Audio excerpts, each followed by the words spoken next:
Hey everybody, and welcome back to what is yet another World of Warships video, and today we've got something different, finally, and it's some carrier gameplay, so hopefully you'll enjoy this. The game's actually quite slow to start with, however, so I'm going to take this time to talk about a few different topics. So firstly, let's talk about Texas, I guess.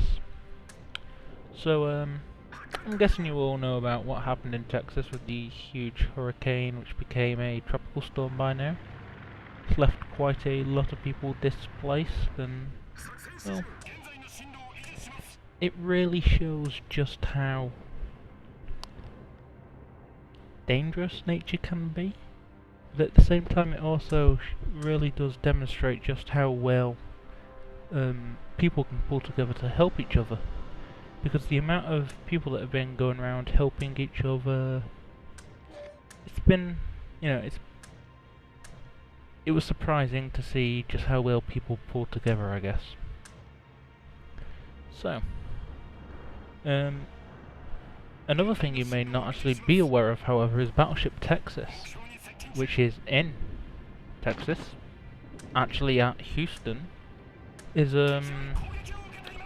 well, she's been taking on water recently, so the Battleship Texas Foundation are actually trying to raise money to help with getting her into a dry berth so they can actually properly repair the hull.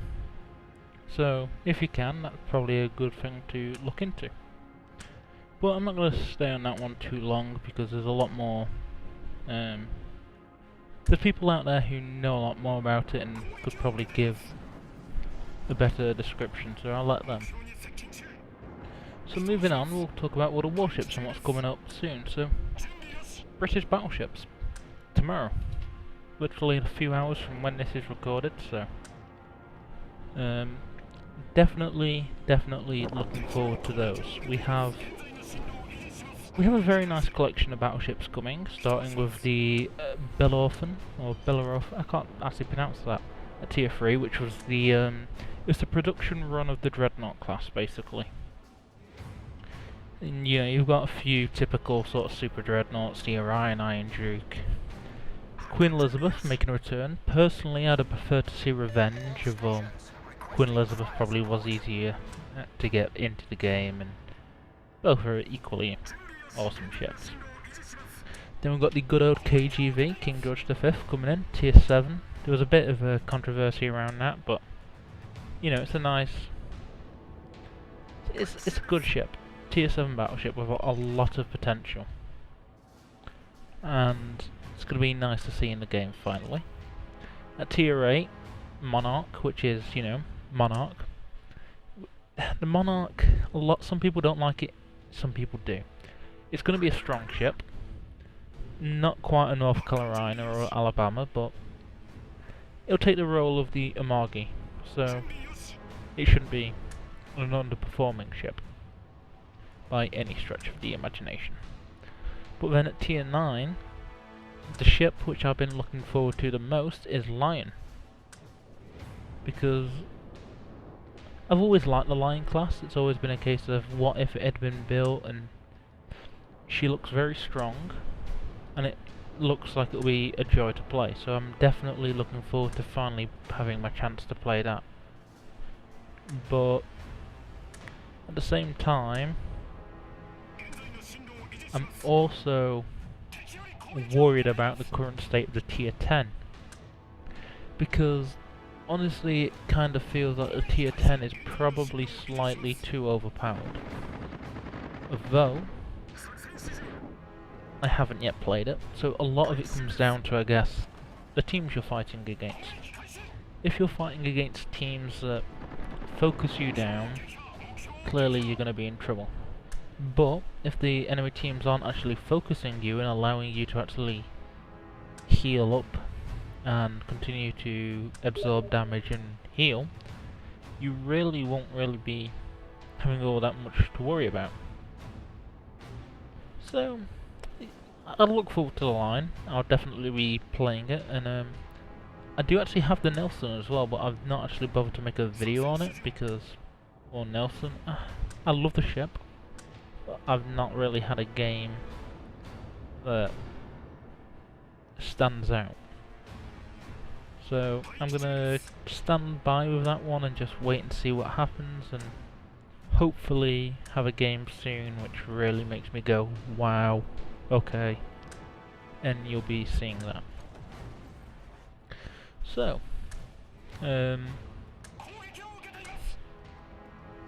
overall, British Battleship line, I have big expectations, and I honestly feel it should be quite good. I don't think there's any ship really that seems really underpowered or like it's going to be really dodgy to play, but we'll have to wait and see. So, right now, this is when things are beginning to finally pick up, and I'm finally going to get my first damage done. It's a CV snipe, which, yeah, some people don't like, but at this point, I'd made a lot of mistakes early game and lost a lot of my fighters, so I wanted to focus on trying to get the CV out of the play so I could actually have more impact to help the team. Scores are still very even at this point. Our ships are a bit more grouped up, but nothing really to worry about. Going in with dive bombers now. I must have screwed this first drop up actually though, which kinda sucks because that would have been a nice bit of damage to the deal. Just, you know, a bit too I thought he was going a bit faster than he was. But second drop comes in now and we'll get a nice fire hopefully. There we go. And yeah, there you go, burning. I screwed up with my fighters there, however I should have really strafed, killed my one torp bomber but killed his fighters. But, you know, wasn't really paying too much attention to them at the time. However, at this point I'm now spotted and, well, I wasn't also paying attention to the map, so I'm now in a position where I'm going to get shot at for a little bit. My fighters now lock his fighters while I'm trying to escape.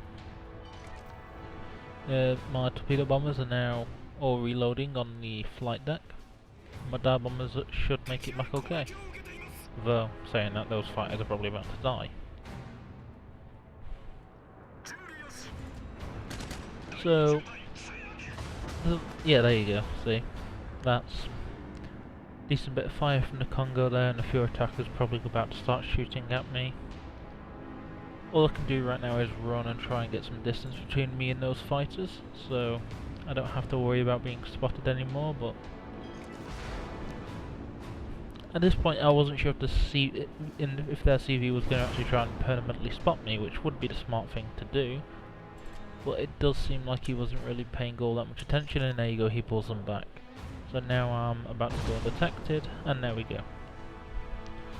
So now I can get my torpedo bombers in the air, and I can finally start to pull this game back around and start to redeem myself.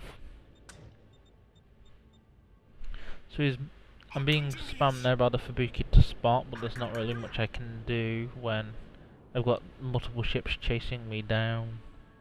Probably should have sent one of the squadrons over, but I didn't really have a squadron to spare at this point. You know, the Fubuki was spamming me to spot, yet the Kamikaze clearly didn't. Yeah.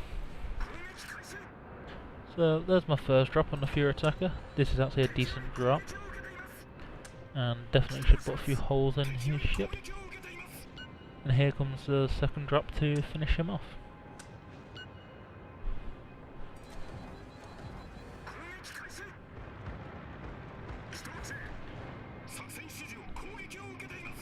So, there you go, Fury Attacker is now down, so that's one ship down that we don't have to deal with. Although, we've still got the Congo there, which is quite a threat. And the Shinome is finally spotted now, the Fubuki is trying to push him and pressure him. Congo there, though, taking fire. So, coming in with my dive bombers now to hit the Congo and try and get some more fire going on him. 3 hits but no fires with that drop, so bring in my second squadron. Although I decided really we need to kill that Shinome, so dedicate to the drop on him, and he goes down. So I'm pulling myself back off the border because I didn't really want to be against the border, and getting ready to get more squadrons back into the air because we've now got a Congo inside of our base.